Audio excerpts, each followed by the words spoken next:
You worked with Dana Sinclair this year. We talked about that and we had a great day with all of you here and it was so fun and we learned a lot of things about your process. I'm wondering when you're talking with maybe some of your young volleyball players, what things stood out to you the most that you did different from a mental training perspective to get to Paris and compete in Paris? Yeah, I think working with Dana has kind of shifted my mentality and my mindset of how did you do a good job? Like what quantifies you doing a good job? Previous in my younger kind of adolescence career, it was, okay, well, how did it feel? Right? Like you're learning a new technique, but how did it feel? Dana's like, I don't care how it feels. Like, well, who cares about how it feels? Did you get the job done well enough? Right? Like it doesn't need to hit the perfect corner when you're making that high line roll shot. I don't care if it hits 6. Did it go down? Right? Like, is the ball scoring? And so I think when you're a young athlete who's a perfectionist, which a lot of high performance athletes are, you're trying to get that like 0.01% of a shot consistently. Right. Not very many people can actually achieve that. So she kind of shifted the mentality to, okay, but is it good enough? Like get the job done. Did it get the job done? I don't care how it feels. I don't care if you have confidence that's made up, right? Like, did you do the job? Did you execute what you said you were going to execute? Great, thumbs up. You did the thing. So not pretty, but effective is much better than pretty, less effective. Absolutely. And I think that's a really hard thing to kind of shift when you grow up being taught that like everything has to look good and feel good and has to hit that like 0.01% shot or chance. Yeah. And now I'm just kind of like, I don't care if I have to kick it over the net. Like if I have to... Can you? I don't know how successful. I don't know how many times, Bicycle kick. Right? You can it's been work done. Towards that. It's been done. Oh my God. It's been done. So yeah, that's kind of just how that's an interesting point. And I do think social media makes it even worse. Yeah. Because again, I'm thinking through, the athletes that we work with, they look at the clips after and they are going for the clips. Yeah. They're going for the goals that look spectacular. They're going for the diving catches that look amazing or whatever play looks great. Yeah.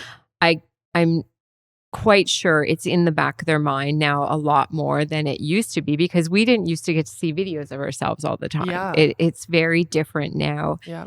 And I love that idea of a goal is a goal, a point is a point. Yeah.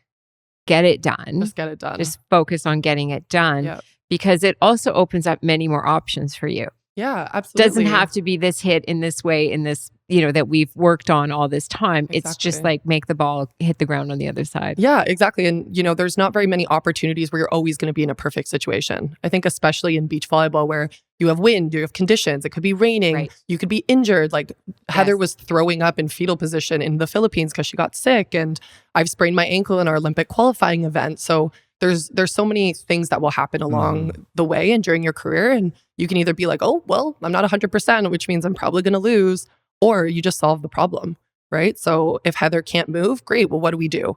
You're going to set me up on 2 and I'm going to try to attack it the best that I can, right? So you're, again, having more things in your tool belt to be able to still succeed even when things aren't super pretty because they're not always pretty. Instagram makes it seem like it is, but it's not. Of course, now. So to get to the level that you're at, based on what you were just talking about, do you see specific traits that professionals or elite Olympians have in your sport that are common across the different countries that you and people that you participate with and against? What's coming to mind just off the top of my head is there's like not a laissez-fairness, but a calming presence about them, especially after they lose points. I think there's just like a get ready for the next thing.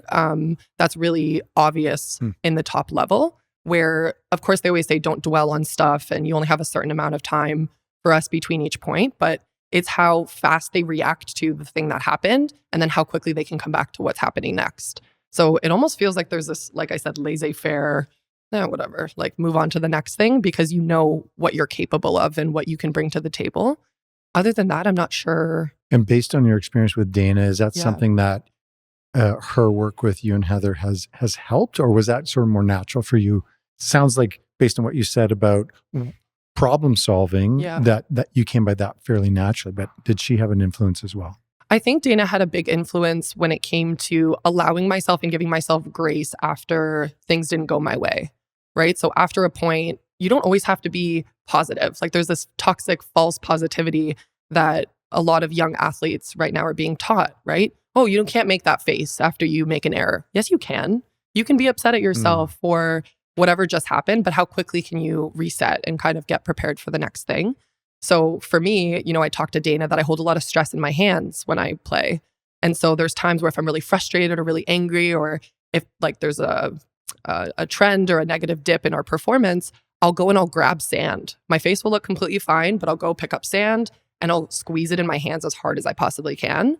And then I'll release it. And that tension of my hands, that sand kind of falling to the ground is like a reset for me. Wow, that's great. Yeah, it's again, just having her acknowledge that you can give yourself grace and that you can be upset for that one moment and scream and do all the things, especially as a female athlete. A lot of the times we're not allowed to make emotions, or we're not allowed to outwardly show that we have emotions. And I'm like, no, I'm a high performance athlete. We all are in this category. So that's been really helpful. That's amazing. That's such a good tip, actually. Really good tip. Because you just found a solution that works.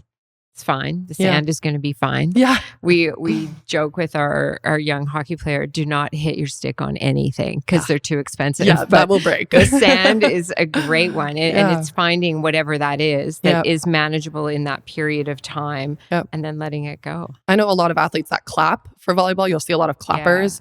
A lot of people will look at our hug count in beach volleyball and they're like, why do you guys hug so much? I'm like, we're playing in 50-degree heat. Yeah. We just played a 35, 40-second rally. I need to breathe. Yeah. So there's been a time where I hug Heather and in her ear, I will be like, wait longer, hold me longer, because she can like feel my heart like this. And so she'll just embrace me, kind of bring down that nervous system a little bit, and then I can go on to do what I have to do next. But there's been moments where I'm like, don't let me go. That's such an interesting piece that's so unique to volleyball. And even the indoor, the celebration after. And I never thought about it as a pause, because if you're not used to watching volleyball and you see all that celebrating, you're like, they're all shaking hands so much. What are they doing? Yeah. Like, okay, it was a good play. I don't know. Was it that good? And you're kind of, I think for lots of people that haven't played the sport, it's an interesting piece because you don't see it in a lot of other games, but it's also part of the strategy, which is totally. I think there was also a study done, and don't quote me on this, but it was talking about basketball teams in the NBA and just their likelihood of success when it reaches playoff time with more physical touch with their teammates. Yes. So you're talking about connection and, doing it for your teammate and for yourself. And there's, again, that team camaraderie. So in volleyball, we don't lack that, I will say, but it's something that is addressed from coaches to teammates. Like, this is what we do. This is how we celebrate. This is why we celebrate. Look each other in the eye. Like, I know you've made a mistake. It's okay. Look me in the eye. Don't have your head down. So that way you're ready to move on to that next task. So